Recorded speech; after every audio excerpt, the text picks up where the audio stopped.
Assalamualaikum, nama saya Muhammad Hairul Ali bin Rashid. Nombor matrik saya adalah 2022-385-071. Assalamualaikum, nama saya Nur Fatmin binti Mustafa. Nombor matrik 2022-395-455. Hello, Assalamualaikum. Nama saya Nur Asna Suha binti Muhammad Amarul. Matrik nombor saya 2022510237.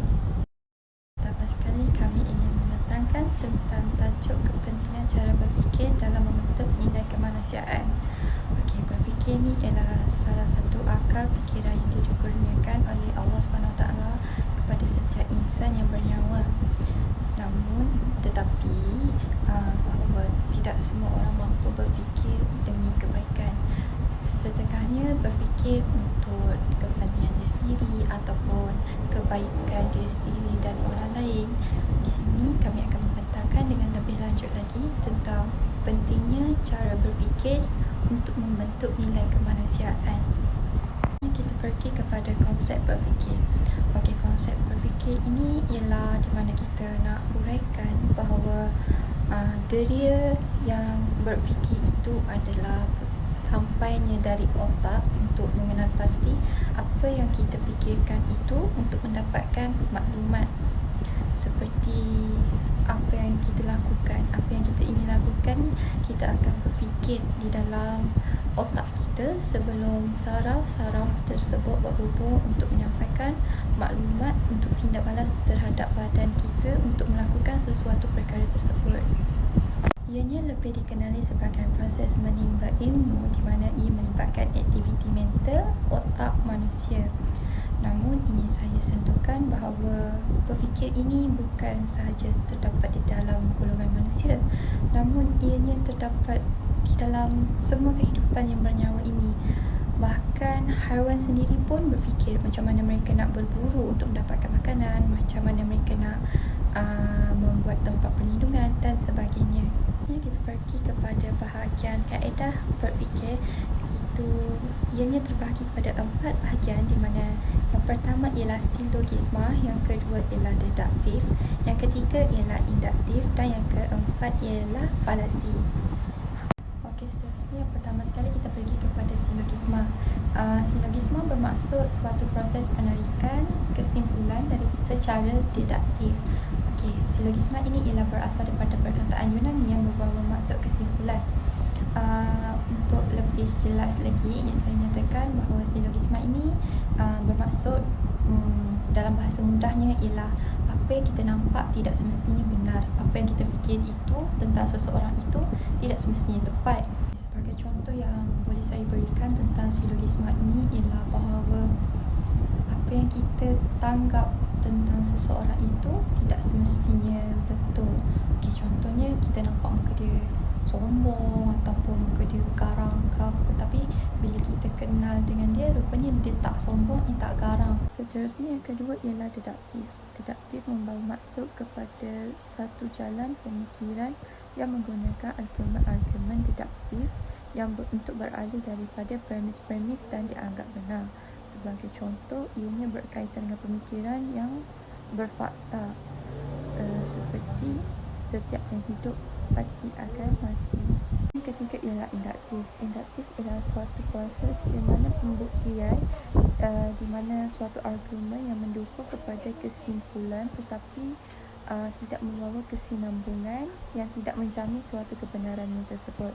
Sebagai contoh yang boleh saya katakan ialah sesetengah orang mengatakan bahawa buah mangga itu manis, namun ada juga yang tidak bersetuju dengan pernyataan dan menyatakannya ialah satu buah yang masam. Maksudnya ialah poin terakhir. Poin terakhir ialah falasi.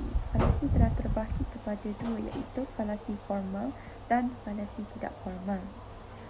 Falasi formal ialah suatu perkara yang hampir sama seperti yang saya telah beritahu pada poin deduktif tadi, iaitu ini membawa kepada lebih berfakta dan kebenaran. Seterusnya ialah falasi tidak formal. Falasi tidak formal ialah suatu kelemahan di dalam suatu hujah, tetapi ianya tidak berkaitan dengan secara langsung tentang hujah. Contohnya satu kesimpulan yang menyeleweng ataupun emosi paksaan dan sebagainya. Seterusnya ialah terdapat dua kesan apabila kita berfikir. Kesan yang pertama adalah kesan yang positif, kesan yang kedua adalah kesan negatif. Kesan apabila kita berfikir secara positif, ia akan memberikan kesan positif kepada diri kita. Kesan positif yang dimaksudkan ialah yang pertama, keupayaan melihat pada aspek kebaikan dan perkara yang berlaku secara membina. Maksudnya seseorang yang berfikiran positif, ia akan menganggap dan melihat masalah yang dihadapinya adalah sesuatu cabaran dan boleh menerima apa yang berlaku dengan seadanya dan menganggap sesuatu yang berlaku itu akan menjadi pengajaran dalam hidupnya. Yang kedua, kesan positif yang kedua adalah meningkatkan tahap kematangan di dalam diri individu. Maksudnya, apabila seseorang yang berfikiran positif, ia dapat meningkatkan tahap kematangan dalam diri dia tersebut. Kerana apabila kita berfikiran positif, ia akan melatih diri seseorang itu untuk lebih bertanggungjawab dan lebih berguna untuk menguruskan sesuatu masalah atau sesuatu benda yang terjadi dalam hidupnya. Maksudnya, orang yang berfikiran matang ini, dia akan mencari jalan untuk menyelesaikan dan tidak memandang masalah itu sebagai sebuah kegagalan dalam hidup dia. Yang ketiga ialah kesan berfikiran positif akan mempengaruhi akhlak yang mulia dan akhlak yang sopan seseorang. Okey, bermaksud apabila orang yang berfikiran positif, ia akan menggunakan tutur kata yang baik dan sopan. Contohnya, menjaga percakapan ketika berkomunikasi dengan orang lain, walaupun dirinya seperti dalam keadaan amarah, tapi apabila dia berfikiran positif, ia dapat mengawal perkara tersebut. Okey. Seterusnya ialah apabila kita berfikiran positif, ia akan membuatkan keseimbangan rohani dan jasmani. Kenapa kita kata keseimbangan rohani dan jasmani akan mewujudkan berfikiran positif? Ini kerana orang yang berfikiran positif adalah hidupnya bahagia. Mereka akan kekal tersenyum, aktif dan juga bergembira. Bukan kerana mereka tidak ada masalah, tetapi mereka pandai untuk mengawal sesuatu yang berlaku agar tidak terus menjadi kegagalan dalam kehidupan dia. Seterusnya saya akan membentangkan tentang faktor-faktor yang mempengaruhi nilai kemanusiaan. Antara faktor-faktor yang mempengaruhi nilai kemanusiaan adalah rakan sebaya, media massa, ibu bapa, persekitaran dan diri sendiri. Faktor yang pertama adalah faktor rakan sebaya. Rakan sebaya mempunyai pengaruh yang kuat terhadap pembentukan akhlak seseorang. Kajian mengenal pasti bahawa faktor rakan sebaya merupakan faktor yang penting yang menyebabkan golongan remaja melakukan salah laku sosial. Rakan sebaya juga dikenal pasti mempunyai pengaruh terhadap ketagihan merokok dan alkohol di kalangan remaja. Oleh sebab itu adalah penting untuk kita memilih rakan sebaya yang mempunyai nilai-nilai positif dalam diri supaya dapat mendorong kita ke arah masa depan yang lebih baik. Faktor yang kedua adalah faktor media massa, seperti pengaruh media cetak, elektronik serta kemajuan sains dan teknologi yang telah memburukkan lagi keadaan kerana telah menjadikan anggota masyarakat kita hilang nilai kemanusiaan. Sumber teknologi ini merujuk kepada maklumat-maklumat yang diperolehi daripada bahan bacaan seperti surat khabar, filem, komputer dan lain-lain. Pendedahan kepada sumber teknologi yang sihat akan meningkatkan kadar perkembangan kognitif, sosial dan emosi seseorang individu. Sekiranya seseorang itu didedahkan dengan sumber teknologi yang berusurkan keganasan, kezaliman, kuning, akan membentuk sikap negatif dalam diri kita. Faktor yang ketiga adalah ibu bapa.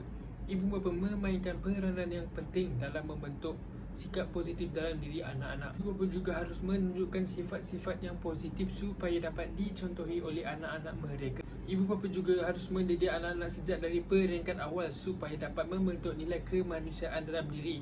Faktor yang seterusnya adalah faktor persekitaran. Persekitaran juga turut mempengaruhi seseorang itu serta bagaimana cara mereka berfikir. Persekitaran yang baik akan membawa kepada pemikiran yang baik. Contohnya seperti di sekolah, sekiranya seseorang pelajar tersebut berada di persekitaran yang suka memonteng kelas, atau membuli, maka dia akan terus-menerus berada di kalangan golongan orang yang negatif. Ada peristiwa yang pernah berlaku di mana seorang pelajar universiti menjadi korban masa buli di kolejnya. Jadi apa yang dapat disimpulkan di sini bahawa kita harus bijak memilih persekitaran yang betul agar dapat membentuk nilai kemanusiaan dalam diri. Faktor yang mempengaruhi nilai kemanusiaan yang terakhir adalah diri kita sendiri. Kita haruslah sentiasa mempunyai pegangan yang teguh dalam diri supaya kita tidak mudah pengaruh dengan perkara-perkara yang negatif. Sebagai contoh, walaupun kita berkawan dengan rakan-rakan yang bersifat negatif seperti merokok, vape, kita takkan mudah pengaruh kerana mempunyai prinsip dan pegangan teguh dalam diri. Itulah antara faktor-faktor yang mempengaruhi nilai kemanusiaan seseorang. Akhir sekali dalam pembincangan ini ialah kesimpulan. Kesimpulan yang saya dapat rumuskan ialah setiap manusia perlu berfikir untuk kebaikan yang menyeluruh diri sendiri, persekitaran, segi agama, bangsa, macam jaga nilai-nilai untuk kejiranan dan sebagainya. Oleh itu, kita haruslah memanfaatkan dengan penggunaan fikiran ini untuk berfikir dalam membentuk cara nilai kemanusiaan dengan sebaiknya dan tidak melakukan unsur-unsur keburukan.